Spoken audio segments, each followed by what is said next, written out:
अगर हम सिर्फ अपनी फ्लूइड रिक्वायरमेंट की बात करते हैं तो फ्लूइड रिक्वायरमेंट के लिए पूरी करने के लिए हमें अगर किसी भी सोर्स से, किसी भी एक अच्छे सोर्स से अगर हमें थोड़ा सा भी फ्लूइड मिल जाता है जूसेस की फॉर्म में या फिर सोडास की फॉर्म में, तो उसका इंटेक ज़्यादा ज़रूरी है कि अगर आप जैसे मुख्तलिफ फ्लेवर्स होते हैं ये, तो उनमें अब वो मीठे भी बहुत होते हैं, तो शुगर क्वांटिटी बहुत ज़्यादा होती है उनमें। ज़ाहिर है शुगर क्वांटिटी उसमें बहुत ज़्यादा होती है, लेकिन अगर आप कुछ भी नहीं ले रहे, बिल्कुल भी कोई जूसेस नहीं ले पा रहे, ठीक है, तो उसके लिए फिर अगर आप थोड़ा सा वो जूस ले रहे हैं जो ब्रांड्स वगैरह के, या जैसे हम डब्बे वाला जूस कहते हैं आम जुबान में, वो अगर आप ले रहे हैं कभी कभार पानी के साथ, तो फिर भी वो उस चीज़ को थोड़ा सा नहीं, हमारे घरों में अब ये होता है कि जब समर्स आ जाएं तो फिर तो एक आम प्रैक्टिस होती है कि दोपहर के टाइम पे स्पेसिफिक फ्लेवर्स जो होते हैं उनके वो शरबत बनते हैं घरों में। जी जी जी, तो उनके बारे में पूछ रहा हूँ कि वो ठीक हैं, वो कंज्यूम कर लेने चाहिए, कोई नुकसान तो नहीं होता? किए जा सकते हैं। हमें ज्वाइन किया है न्यूट्रिशनिस्ट हैं आयशा सिद्दीका, उनसे बात करेंगे। अस्सलाम वालेकुम आयशा, कैसी हैं आप? वालेकुम अस्सलाम, अल्हम्दुलिल्लाह। आयशा, भी हीट वेव बढ़ती जा रही है, डिहाइड्रेशन के मसाइल होते जा रहे हैं, तो सबसे पहले तो ये बताइएगा कि ये कैसे पता चलेगा कि डिहाइड्रेशन हो गई है, अलामात क्या हैं? डिहाइड्रेशन की बहुत सी अलामात हैं, लेकिन उसमें जो सबसे कॉमन इसकी अलामत है वो ये है कि सर में शदीद दर्द रहना और जिस्म में थकावट के आसार रहना, कमज़ोरी महसूस करना, इसके अलावा नौज़िया होना। सब कुछ महसूस हो रहा है मुझे तो। नौज़िया होना और इसके अलावा मतली महसूस होना, ऐसे लगना है कि जैसे आपको अभी जो है वो वॉमिट हो जाएगी।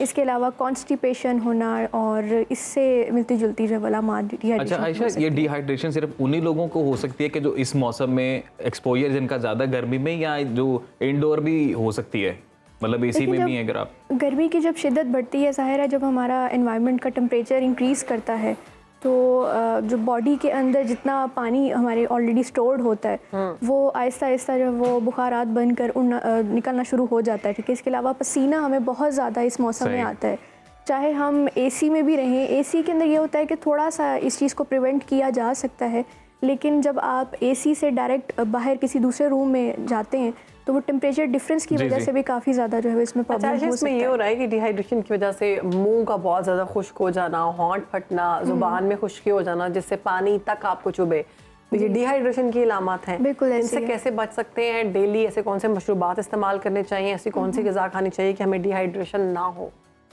देखिए, सबसे पहली बात तो ये है कि जितना ज़्यादा हम पानी कंज्यूम करें इस मौसम में वही बेहतरीन है। एटलीस्ट 10 to 12 ग्लासेस पानी जो है वो इस शदीद मौसम में बेहतरीन है। अगर आप इससे कम पानी ले रहे हैं तो हो सकता है कि आपको डिहाइड्रेशन हो जाए, लेकिन सादा पानी यूजुअली हम लोग नहीं ले सकते, क्योंकि इतना ज़्यादा पानी जो है वो वैसे भी मौसम की वजह से भी आप इतना ज़्यादा नहीं ले सकते। तो उसके लिए जो बेहतरीन सोर्सेज हैं वो ये हैं कि फ़्रेश फ्रूट जूसेस इस्तेमाल करें और घर के बने हुए जूसेस इस्तेमाल करें, उसमें चीनी का इस्तेमाल ना करें। कोशिश करें कि अगर आपने उसमें थोड़ी सी मिठास ऐड करनी है, जैसे कुछ फ्रूट्स ऐसे हैं जो नेचुरली थोड़े से खटास रखते हैं, तो उसके अंदर आप शक्कर का इस्तेमाल कर सकते हैं। इसके अलावा लेमनेड्स वगैरह यूज़ कर सकते हैं, जैसे हम लोग रूटीन में जैसे शकंजवी वगैरह जो घर में बनाते हैं, उसके अंदर आप शक्कर का इस्तेमाल करके उसमें थोड़ा सा लीमू जो है वो ऐड करें, थोड़ा सा सॉल्ट ऐड करें, तो ये आपकी जो नमकियात की कमी हो रही होती है पसीने की वजह से, उसको काफ़ी हद तक पूरा और ऐसे जो आजकल जूसेस बनाते हैं ज़्यादातर लोग उसमें सोडा भी ऐड कर देते हैं। जी, तो वो करना चाहिए, ऐड करना चाहिए? किया जा सकता है, लेकिन कोशिश करें कि उसे कम से कम करें। फ़्रेश फ्रूट जूसेस ही इस्तेमाल करें, क्योंकि उसके अंदर जो मिनरल्स और विटामिन्स मौजूद होते हैं वो किसी और सोर्स से आप नहीं ले सकते, वो ज़्यादा बेहतरीन सोर्स है। अच्छा, कहा जाता है कि दूध की या दही की लस्सी बनाकर पिएं, वो सेहत के लिए कैसी है? दही की लस्सी बेहतरीन है इस मौसम में। अगर आप जैसे नमकीन लस्सी इस्तेमाल करते हैं हम लोग यूजुअली, वो एक बेहतरीन सोर्स है। मीठी लस्सी नहीं? मीठी लस्सी नहीं, क्योंकि वो डाइजेस्ट करने में थोड़ा सा मुश्किल हो सकती है, तो कोशिश करें कि नमकीन लस्सी इस्तेमाल करें, दही से बनी हुई लस्सी इस्तेमाल करें और उसको ज़्यादा से ज़्यादा अपनी जो है वो रूटीन में उसको शामिल करें। इसके अलावा सत्तू का एक शरबत है, वो बहुत बेहतरीन है। अच्छा, ये आयशा ये बताइएगा, जो दूसरे मिलते हैं शरबत हमें मुख्तलिफ जो है ब्रांड्स के होते हैं और मुख्तलिफ उनके अंदर बादाम और वो जी वो कितने हेल्पफुल होते हैं या वो भी नुकसानदेह होते हैं सेहत के लिए? देखिए, अगर हम सिर्फ अपनी फ्लूइड रिक्वायरमेंट की बात करते हैं तो फ्लूइड रिक्वायरमेंट के लिए पूरी करने के लिए हमें अगर किसी भी सोर्स से, किसी भी एक अच्छे सोर्स से अगर हमें थोड़ा सा भी फ्लूइड मिल जाता है जूसेस की फॉर्म में या फिर सोडास की फॉर्म में, तो उसका इंटेक ज़्यादा ज़रूरी है कि अगर आप जैसे मुख्तलिफ फ्लेवर्स होते हैं ये, तो उनमें अब वो मीठे भी बहुत होते हैं, तो शुगर क्वांटिटी बहुत ज़्यादा होती है उनमें। ज़ाहिर है शुगर क्वांटिटी उसमें बहुत ज़्यादा होती है, लेकिन अगर आप कुछ भी नहीं ले रहे, बिल्कुल भी कोई जूसेस नहीं ले सही। पा रहे, ठीक है, तो उसके लिए फिर अगर आप थोड़ा सा वो जूस ले रहे हैं जो ब्रांड्स वगैरह के, या जैसे हम डब्बे वाला जूस जी, कहते जी। हैं आम जुबान में, वो अगर आप ले रहे हैं कभी कभार पानी के साथ, तो फिर भी वो उस चीज़ को थोड़ा सा नहीं, कमी हमारे पूरा घरों कर में सकती अब ये है। होता है कि जब समर्स आ जाएं तो फिर तो एक आम प्रैक्टिस होती है कि दोपहर के टाइम पे स्पेसिफिक फ्लेवर्स जो होते हैं उनके वो शरबत बनते हैं घरों में। जी जी जी। उनके बारे में पूछ रहा हूँ कि वो ठीक हैं, वो कंज्यूम कर लेने चाहिए, कोई कंज्यूम नुकसान तो नहीं होता? किए जा सकते हैं, सही। लेकिन मिल्क शेक मैंगो का अब आना, क्योंकि मैंगो आ चुका है मार्केट जी, में, जी। मिल्क शेक स्टार्ट में शुरू हो जाता है, तो मिल्क जी। शेक ले सकते हैं। मिल्क शेक भी लिए जा सकते हैं, क्योंकि वो भी ज़ाहिर है एक हमारी वाटर रिक्वायरमेंट को पूरा करते हैं, लेकिन मिल्क शेक जो है वो थोड़ा सा हैवी हो जाते हैं।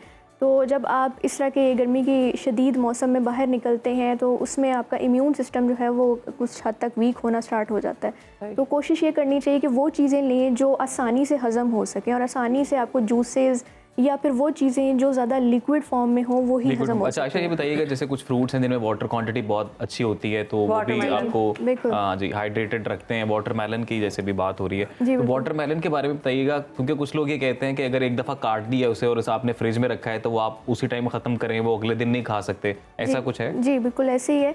जैसे अभी मैंने फ्रूट जूसेस की बात की, उसी तरह कुछ फूड आइटम्स भी होते हैं जिसमें नेचुरली अल्लाह ताला की तरफ से वाटर कंटेंट बहुत ज़्यादा मौजूद जी। होता है। जैसे फ्रूट्स में हम बात कर रहे हैं, जैसे तरबूज की, तो तरबूज के अंदर ऑलमोस्ट 70% वाटर कंटेंट होता है और बाकी 30% जो है वो उसमें उसका बाकी जो कंटेंट है वो मौजूद होता है।